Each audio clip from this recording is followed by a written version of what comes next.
En los títulos anunciábamos todo lo que tiene que ver con la campaña, desde Alberto Fernández respondiéndole a Martín Lustó invitando a un debate a Axel Kicillof. Bueno, se van entrecruzando lentamente las frases, los pedidos de debate, que no sabemos si algún día llegarán o no. Vemos un informe y debatimos con Mariano Martín e Iván Jagroski. El gobierno está tapando lo que está pasando. Ese es el tema. Y le quiere hacer creer a los argentinos que con $1 contenido la economía está bien. La economía está muy mal. Voy a tratar de ir en la misma dirección que estamos lo más rápido posible. ¿Está bien? Bueno. Que se pueden discutir los instrumentos, pero no el capitalismo. De que modelos estos de socialismo intervencionista, keynesiano duro, al estilo de intervención estatal rígida, con cepo, eso no va más en el mundo, no va más. Yo no les tengo que contar lo que ustedes están sufriendo. Sí les puedo decir que a pesar de que no esté tapa de todos los diarios, todos los días, es una verdadera tragedia productiva.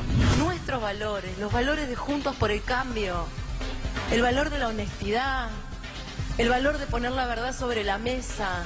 Ya terminamos 7.600 kilómetros entre autopistas y rutas.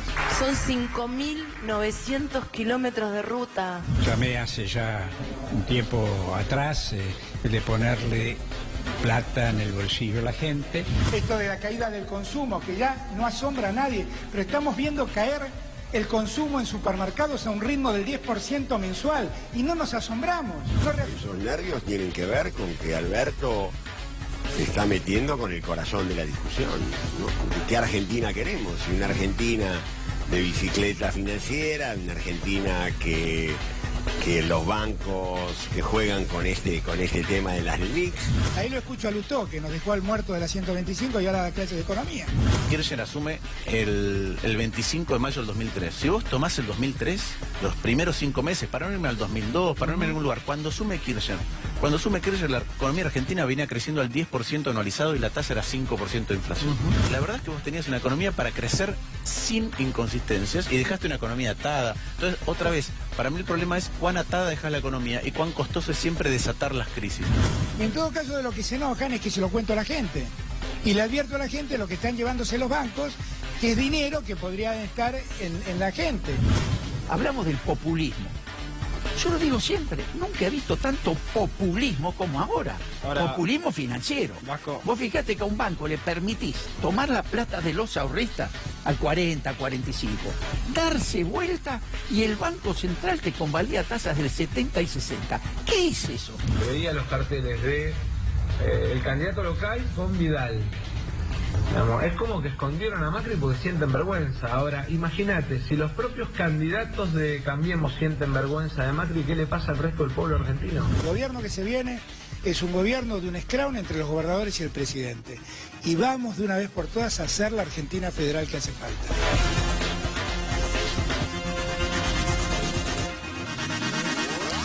Estamos acá en la mesa para discutirlo, ¿no? Parece que es importante una campaña propositiva, digamos, empezar a hablar de las propuestas de campaña. Yo creo que la ciudadanía está esperando esto, que nos digan qué va a pasar con los jubilados, con los docentes, la escuela pública, la educación pública, la salud pública. A mí me gustaría escuchar que el Ministerio de Trabajo vuelva a ser Ministerio de Trabajo, que la Secretaría de Salud vuelva a ser Ministerio de Salud. Me gustaría separar un poco industria de trabajo. Me parece que hay que empezar a discutir el país que queremos. Ahora, si discutimos el cambio, empezamos a mentir como 7.600 kilómetros de ruta, hay que empezar a hablar con la verdad. La sensación que yo tengo es que el ciudadano quiere escuchar la verdad, quiere escuchar qué va a pasar mañana. Hoy la realidad es que los ciudadanos no llegan a fin de mes. Creo no equivocarme, estamos aquí para debatirlo, ¿no? Parece que la discusión es qué va a pasar con el salario, los jubilados, la salud pública, la educación pública, la escuela pública. En la provincia de Buenos Aires no se hicieron 3.000 jardines infantes verso. O sea, es una gran mentira que hay que... Digamos, hay chicos que no pueden escolarizarse. La realidad de los barrios es tremenda. ¿Qué va a pasar con el plato de comida de los pibes? Me parece que es la discusión de fondo. Los jubilados no tienen remedio. Más allá que le puedan creer y discutir lo que dijo Alberto Fernández, es otra cosa. Sino la realidad es que los jubilados no pueden comprar los remedios. Dicen el 20% de los jubilados son 2.000 pesos. 11.528 es la mínima. el 20% son 12.000, 13.000 pesos. Una locura. Me parece que es la discusión que estamos esperando todos escuchar, ¿no? Sí, ¿qué tal? ¿Cómo les va? Primero, buenas Hola, tardes. Yo creo que hay, en las campañas electorales me parece que como hay una discusión multidimensional que tiene que ver con lo urgente, que es lo que decía el Galle, y lo urgente, cuando uno dice lo urgente y lo importante es como si lo urgente no fuera importante. No, pero te entiendo. En el sentido de lo urgente y las reformas estructurales. Reformas estructurales, el gobierno las utiliza siempre diciendo el ajuste a los jubilados, la reforma laboral, etcétera. Pero sí es cierto que acá me parece que hay dos horizontes. El primero, resolver la inmediatez de problemas que la Argentina volvió a conocer y que había dejado atrás. ¿A qué me refiero? El hambre es uno de ellos. No lo digo yo, sino Juan Carr en su momento había dicho, estábamos muy cerca del hambre cero. El hecho de que haya vuelto el hambre y de que se hayan profundizado problemas que ya existían, la pobreza, la inflación, la informalidad laboral, etcétera, hace que, reitero, uno no es funcionario, tiene las herramientas para saber si lo que está diciendo es cierto o no, si hay manera de hacerlo, pero que hay que resolver cuestiones que la primera tiene que ver con lo urgente, el hambre y el techo, es decir, que haya menos gente durmiendo en la calle, y después ver cómo Argentina sale de un círculo vicioso de restricción externa o crisis de deuda. Restricción externa, crisis de deuda. Fonéticamente me cuesta decirlo, pero en ese sentido creo que tiene algo que ver. ¿Por qué? Porque evidentemente esto que se anuncia siempre, que todos los gobiernos dicen, vamos a hacer un pacto social, nos vamos a sentar el Estado, los sindicatos y los empresarios, cuando llegan al poder es algo que no se ha hecho. Entonces, me parece que en la campaña, como bien dice el Galle, nosotros demandamos desde el periodismo propuestas, cómo se va a hacer esto, qué se va a hacer en lugar de chicanas electorales, pero después, digo nosotros como otros medios, sí, me refiero, la mayoría. Claro, pero después cuando tenés al candidato enfrente, que en este caso no lo planteo solo, porque yo justo ayer particularmente me preocupé por ver el programa de Gustavo Silvestre, sí, con Sergio Massa y con Felipe Solá. Y con Felipe Solá, pero justamente con Sergio Massa dio 3 propuestas concretas de qué es lo que hay que hacer en caso de que el Frente de Todos asuma el 10 de diciembre. Ahora, cuando vos contrarrestás situaciones del orden, que después hay que ver si se cumple o no se cumple, porque de última el presidente dijo voy a eliminar el impuesto a las ganancias, no eliminó nada, el impuesto a las ganancias, hay más trabajadores que pagan ganancias. Pero digo, por lo menos hay horizonte de propuestas. Ahora, cuando vos, el planteo es un registro de propuestas y un registro del orden de lo emocional, a mí me parece que es muy difícil generar una discusión en serio, porque yo lo hablaba con un empresario muy importante la mañana, decía, está bien, perfecto, un empresario que apoya al gobierno, ¿no? Digo, buenísimo, gana el presidente el 11 de diciembre. ¿Qué haces con el 50% que le decís que son delincuentes, antidemocráticos, que no entienden el futuro, etcétera? O al revés. Por eso a mí me parece importante cuando Kicillof o Alberto Fernández dicen, los responsables no son los votantes, pero ni de María Eugenia Vidal, ni de Mauricio Macri, ni de Horacio Rodríguez Larreta. Los responsables son los que le prometieron algo y no lo cumplieron. Que es distinto a decir, acá está en juego la democracia. Es decir, si vos no votás a los que te dicen eso, estás votando un régimen que no tiene que ver con el voto en las urnas. Me tocó vivir 2 momentos que estuvo en juego la democracia, 2. No más allá de 76, que por mi edad lo viví, ¿no? Uno fue en el 87 en Semana Santa. Y estaba en juego la democracia de verdad. Y de hecho los partidos políticos acompañaron a Alfonsín. ¿Y sabes quién lo acompaña a Campo de Mayo? Antonio Cafiero, que era el que era el líder de la oposición y después, poco tiempo después, ganó la gobernación. Ese fue un momento. Y el otro fue en 1990, con el otro motín cara pintada. Salteo del 88 fue otra cosa. 1990 hubo otro motín cara pintada en la época de Menem, y yo lo vi, no me lo cuenta nadie, al general Balsa, fusil en mano, hacerlo rendir a Gustavo Brady Obeid, que había tomado el Estado Mayor General del Ejército. Y Menem lo que hizo fue prácticamente destruir al ejército, de una manera equivocada, porque arrancó con un indulto.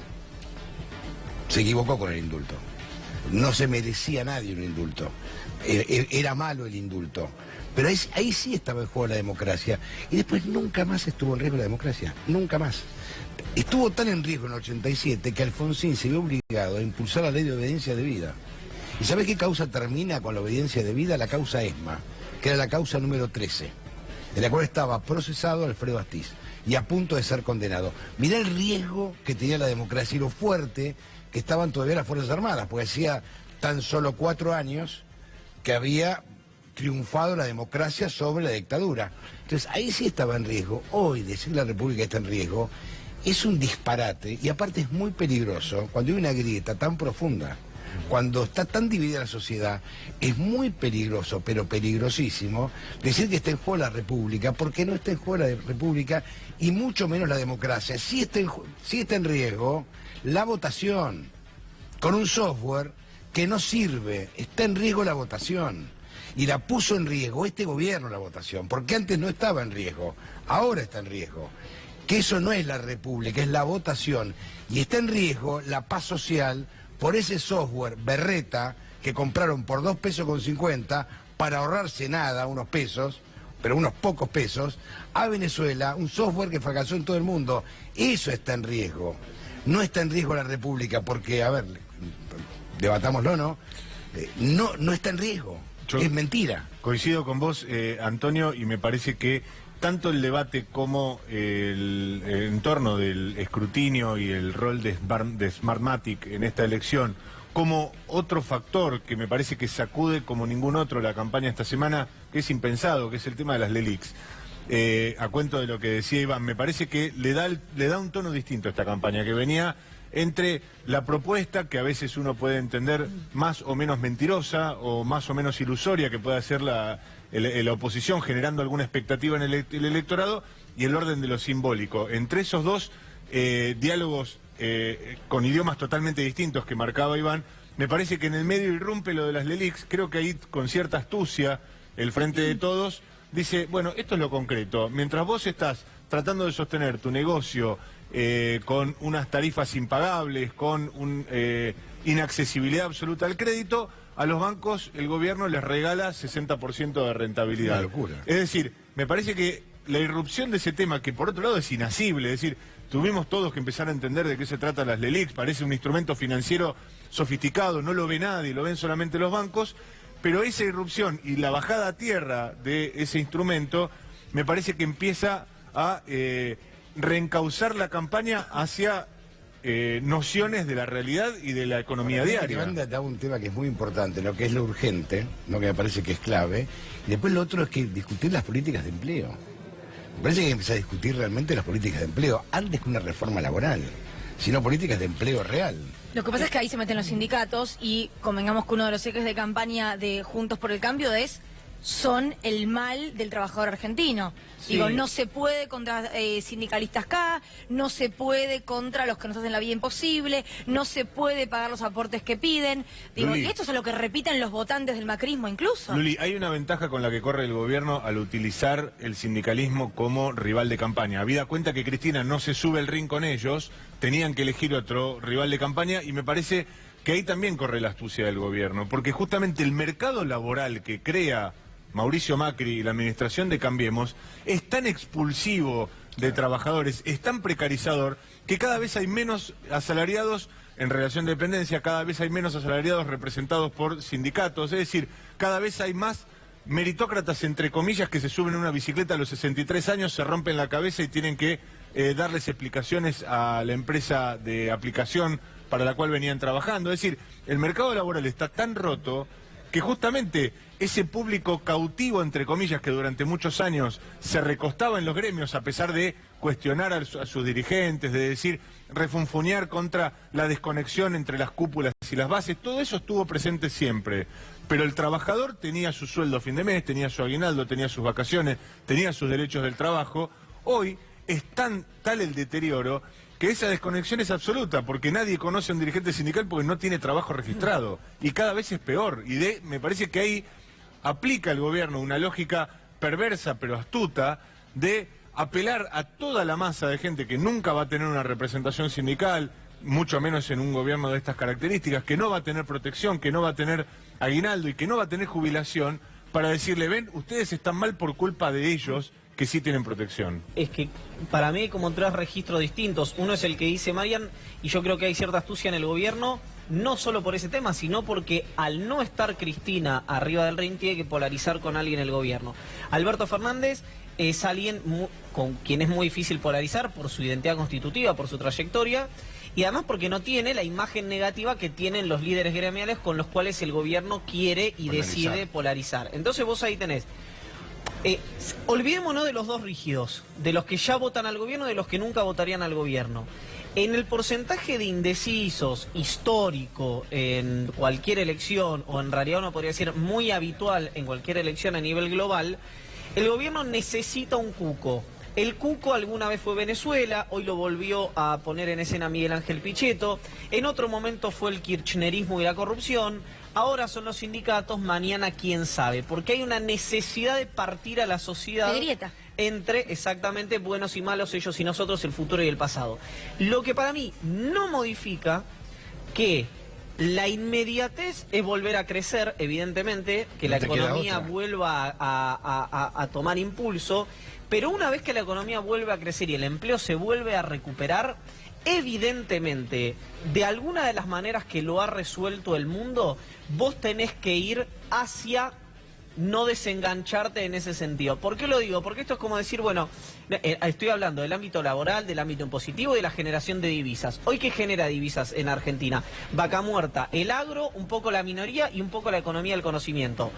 No genera empleo eso. Entonces, vos no genera tanto empleo, que es poco, es un lábil generador de empleo. Entonces, a partir de los grandes generadores de empleo, si el gobierno quiere reconvertir industrias o reconvertir el mercado laboral, que lo va a hacer este gobierno de una manera o el que venga de otra manera, es decir, el tema es la direccionalidad que toma cada uno de esos gobiernos, hay un desafío de ingreso de divisas, de generación de divisas, que hay que abordarlo de alguna manera, porque nosotros siempre decimos Argentina es un país rico.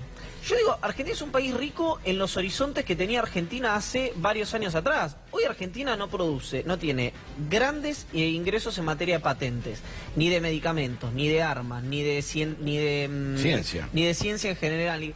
Entonces, hay algo ahí que hay que resolver de alguna manera. Que el gobierno, por supuesto, lo que dice es, volvámonos todos monotributistas, que le llama al gobierno emprendedores, que en realidad es lo que decía Mariano, es empleo precario. Y los que no se caen del mapa sobreviven y generan como poder. Lo que sí, Van, no hay ningún país del planeta que haya salido con una tasa de referencia del 60%. No, claro.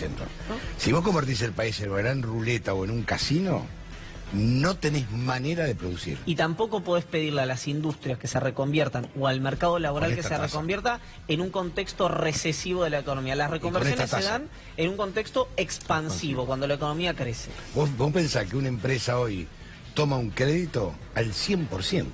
No hay manera de pagarlo. La tasa LIBOR está al 1.5%, es un disparate. Vos pensás que vos tomás plata al 1.5 afuera, la metés acá al 70%. Es una locura, no existe. No existe. Bueno, vamos a